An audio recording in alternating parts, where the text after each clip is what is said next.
This channel does not promote any violent, harmful, or illegal activities. All content provided by this channel is meant for an educational purpose only. দেখুন, আমি 1974 সাল থেকে সক্রিয় রাজনীতিতে যুক্ত হই এবং নৈহাটি ঋষি বঙ্কিম কলেজে আমার প্রথম রাজনীতির হাতে খড়ি। আমি ইউনিভার্সিটিতে প্রার্থী হয়ে দাঁড়াই ছাত্র পরিষদে। দীর্ঘ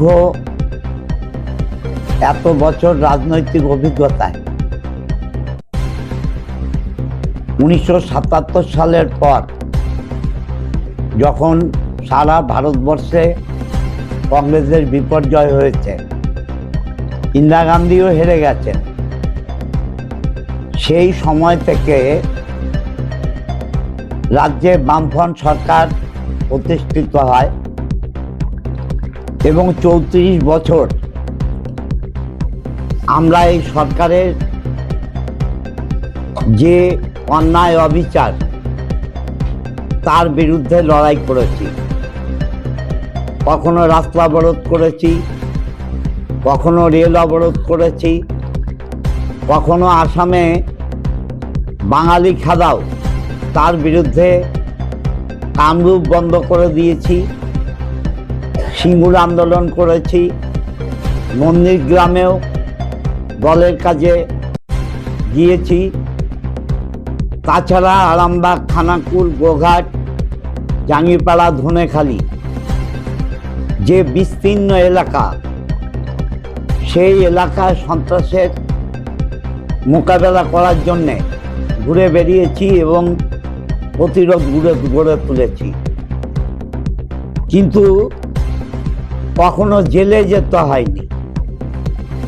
অনেক আন্দোলন করে পুলিশ তুলে নিয়ে গেছে, আবার নিজেদের পার্সোনাল বন্ডে বা কোর্ট থেকে বেল নিয়েছি। যখন মহাজাতি সদন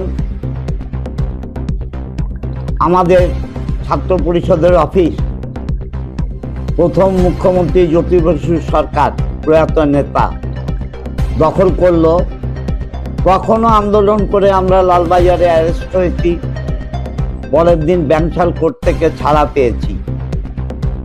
কিন্তু কোনো অপরাধ না করে অভিষেক বন্দ্যোপাধ্যায়ের উপর হামলার সংবাদ শুনে আমাদের পারমিশন করা মিছিল, পারমিশন নিয়ে মিছিল করেছিলাম। সেই মিছিল নিয়ে 10 মিনিট রাস্তা অবরোধ করি এবং আপনারা দেখেছেন রাস্তার 3 দিক ফাঁকা ছিল, গাড়ি ঘোড়া সব গেছে। সেই অবস্থায় সেদিন আমরা অ্যারেস্ট করতে বললাম, পুলিশ আমাদের অ্যারেস্ট করলো না। আমরা 10 মিনিট বাদে আমাদের আন্দোলন প্রত্যাহার করলাম। পরের দিন সকাল থেকে আমাদের কাউন্সিলরদের এক এক করে অ্যারেস্ট করা আরম্ভ করলো। প্রথম 2 নম্বর ওয়ার্ডের কাউন্সিলর রঞ্জন, 8 নম্বর ওয়ার্ডের কাউন্সিলর নির্মল, 20 নম্বর ওয়ার্ডের কাউন্সিলর সমীর। এইভাবে যখন অ্যারেস্ট হচ্ছে, অরুণ থেকে, সানোয়ার থেকে, আমাদের জয়ন্ত থেকে যখন অ্যারেস্ট হচ্ছে, আমি তখন থানায় এলাম নিজে থেকেই। আমাকেও থানার মধ্যে ঢুকিয়ে গ্রেপ্তার করা হলো। পরে Partha Saha, vice chairman, chairman, পিল্টে, সবাইকে আমরা ভেবেছিলাম বেল হবে, কিন্তু এমন একটা অ্যাক্ট দিয়ে দিল, 9 MPO অ্যাক্ট, যে আমরা নাকি সরকারি সম্পত্তি ধ্বংস করেছি এবং তার জন্যে আমাদের বেল রিজেক্ট হলো এবং 5 জন পিসি গেলেন আর আমরা 5 জন জেলে গেলাম। আমি, কাজী, পিল্টে, নির্মল আর পার্থ। বাকি সানোয়ার, অরুণ, জয়ন্ত, রঞ্জন, সমীর এরা পিসি গেল, পুলিশ কাস্টডি গেল। এই জেলে যাবার পর আমার প্রথম 31 তারিখ জেলে যাই। আমার তখন মনে হলো জেলে রাত কাটাবার পর যে আমি একটা বই লিখব জেলে বসেই, কিন্তু কাগজ নেই, পেন নেই, কেউ চাইলেও দিতে চায় না। সেই অবস্থায় জেলের বাইরে প্রায় 20 দিন আমি জেলের অন্তরালে রইলাম। এবং জেলে থাকার সময় আমাকে যে কেসে নেওয়া হলো আরও 2টো কেস দিয়ে দেওয়া হলো। একটা কেস দিল তোলাবাজির, একটা কেস দিল অ্যাটেম্পট টু রেপ। এইভাবে আমার জীবনের 20 দিন জেলের কারাগারে আমি বন্ধ রইলাম। সেই অবস্থায় জেলের মানুষের দুঃখ দুর্দশা এবং তাদের কথা শুনে আমার মনে হয়েছিল আমি এই 20 দিন নিয়ে বই লিখব, বই লেখা চালু করব। আমি আপনাদের বলছি, আমি বই লেখা যখন শুরু করলাম, আমি ভবিষ্যতেও আরও বই লিখব, যেটা আমার আত্মজীবনী থেকে, বামফ্রন্টের শাসন থেকে এবং বর্তমান সরকারের শাসন, এগুলো নিয়ে আমি নিশ্চয়ই জনমানসে প্রভাব ফেলার জন্যে, মানুষকে জানাবার জন্যে বই আমি লিখব। এটা আমার প্রথম পাবলিশ করছি, আপনাদের সাহায্য চেয়েছি, আপনারা নিশ্চয়ই সাহায্য করবেন যাতে এই বই মানুষের মধ্যে আগ্রহ সঞ্চার করে এবং জেলের কি পরিস্থিতি সেটা যাতে মানুষ জানতে পারে। কারণ যারা জীবনে জেলে যায়নি, আমিও 31শে মে 2026 তার আগে স্বপ্নেও ভাবতে পারিনি জেলটা কি, কিন্তু 31শে মে 2026-এর পর আমি বুঝেছি জেলের যন্ত্রণা কত। তাই আমি আমার বইতে লিখেছি, দেখবেন একটা লাস্ট প্যারায়, যে এমন একটা সমাজ ব্যবস্থা গড়ে উঠুক যে সমাজ ব্যবস্থায় মানুষকে কখনো জেলে যেতে হবে না। কারণ জেলের এই অন্ধকারের দিন অত্যন্ত বেদনার এবং অত্যন্ত দুঃখের, অত্যন্ত যন্ত্রণার। তাই আমি বাইরে বেরিয়ে এসে বই লিখেছি। আমি ভুলে গেছি অনেক তথ্য, যার জন্যে সম্ভব হয়নি আরও অনেক কিছু লেখা, এবং যা লেখা উচিত ছিল সেটাও আমি তুলে ধরতে পারিনি। আস্তে আস্তে শর্ট টাইমে আমি এটা লিখেছি, আস্তে আস্তে এর উপরেও আমি বই লিখব এবং পশ্চিমবাংলার মানুষ, ভারতবর্ষের মানুষকে জানার সুযোগ করে দেবো। আপনার যারা সহকর্মী একসাথে গল্প করেছে, এখনো যারা করছে, অনেকেই তো জেল খেটেছে। আপনাকে দেখে মনে হচ্ছে আপনি বিপর্যস্ত, ভেঙে পড়েছেন। আপনার মধ্যে কি সেই মনের শক্তিটা কি কমে গেছে? নিশ্চয়ই শক্তি কমেছে, কারণ বিনা অপরাধে যদি জেলে যেতে হয়, অপরাধ করে জেলে যাওয়া আর বিনা অপরাধে জেলে যাওয়া, এই দুটোর পার্থক্য আছে। আমার জীবনে আমি এমন কোনো অপরাধ করিনি যাতে জেলের যন্ত্রণা ভোগ করতে হয়।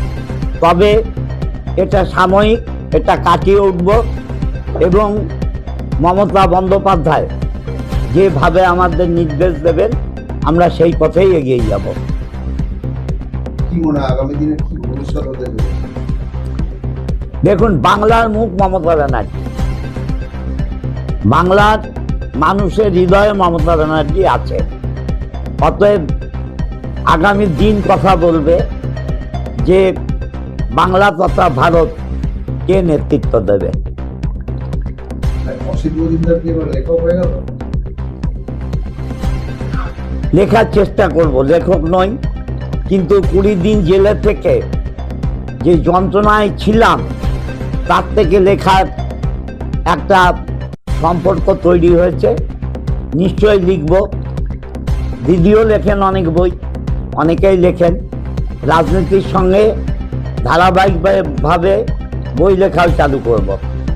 যেমন বিজেপি একটা সময় বলেছিল যে বিনা কারণে তাদেরকেও জেলে ভরা হয়েছে, বিভিন্ন সময় অভিযোগ তুলেছে। সে আপনিও বলছেন যে বিনা কারণে আপনাকেও, ওরা যখন বিজেপি যখন শাসক এলো তখন বলছে যে তারা বিনা কারণে আপনাকে জেলে ভরেছে। দেখুন, কে কি অবস্থায় ছিল, যে ছিল সেই বলতে পারে। আমি বিনা কারণে গ্রেপ্তার হয়েছি এটা বললাম, অন্য কেউ যদি বিনা কারণে গ্রেপ্তার হয় সে তার ব্যথার কথা নিশ্চয়ই বলবে, বলার অধিকার আছে।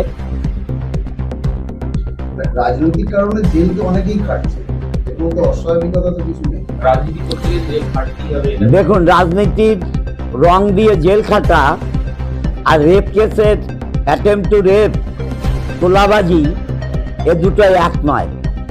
রাজনৈতিক কারণে পথ অবরোধ করেছি, এই কেসটা এনাফ ইজ এনাফ। কিন্তু তোলাবাজি, অ্যাটেম্প টু রেপ, এগুলো কি রাজনীতির অঙ্গ? যে কটা দিন জেলে রইলেন, সেখানে তখন কি আপনার যারা সঙ্গী সাথী ছিল সেই সময় দল করেছেন একসাথে, তাদের কি পাশা দিলেন?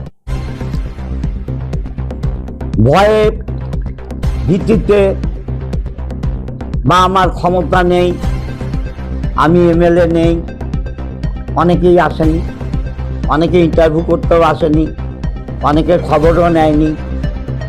যাদের অনেক কিছু দিয়েছি, আমার বইটায় লেখা দেখবেন নিশ্চয়ই আছে, যাদের 15 বছরে আমার ক্ষমতা উজাড় করে দিয়েছি, তারাও কেউ খবর নিতে আসেনি। এখন তো কন্টেন্টের যুগ, মানে কিরকম কি মনে হয় দর্শক কত আপনার পাওয়া উচিত? বলবেন তো আপনারা, আমি বলতে পারি? বলবে মানুষ। আজকে আমি এটা মার্কেটে ছেড়েছি, প্রায় 3.5 লক্ষ লোক দেখে নিয়েছে। আমার ফেসবুকে আমি একটা পোস্ট করেছিলাম, প্রায় ভিউজ হয়েছে 3.5 লক্ষর উপর। এতেই বোঝা যায় মানুষ চাইছে কি না চাইছে। কোথায় পাওয়া যাবে? আমার যে দলের সহকর্মী, আমার ভাই শঙ্কর কাছে এটা পাওয়া যাবে। ওর ফোন নাম্বার 8637364803। কোনো দোকান বা কোনো বিপণীতে? না, এখনো দোকানে দেবার মতো করিনি। আমি আপাতত যারা চাইবে শঙ্কর মাধ্যমে তারা পাবে, আর আপনাদের মতো যারা আছে এগুলো আমি দেব আপনাদের। মানুষের মধ্যে আমার দলের সহকর্মী যারা আছে তারাও নেবে। আপাতত এইভাবেই চলবে।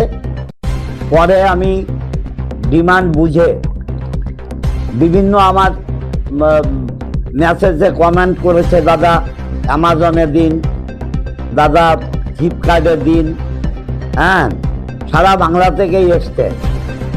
আগামী দিন ভাববো যে কিভাবে করা যায়, কিন্তু প্রথমেই যেটা দরকার আপনাদের সহযোগিতা। ওই কি আপনার নেতৃত্বে পাঠিয়েছে? না, আমি তো আজকে প্রকাশ করলাম। আমি এই হুগলি প্রেস ক্লাব সম্পাদককে দিয়েছি ফার্স্ট, এবং তারপর আমার সহকর্মীদের দিলাম। নেত্রীকে নিশ্চয়ই পাঠাবো, আমি কালীঘাটে গেলে নিশ্চয়ই দিয়ে আসবো। কি জানেন এই বই প্রকাশ? না, দিদিকে এখনো জানাইনি, আমি প্রকাশ করলে জানাবো। মমতা দি তো লেখেন, অনেক হাজার হাজার বই লিখেছেন।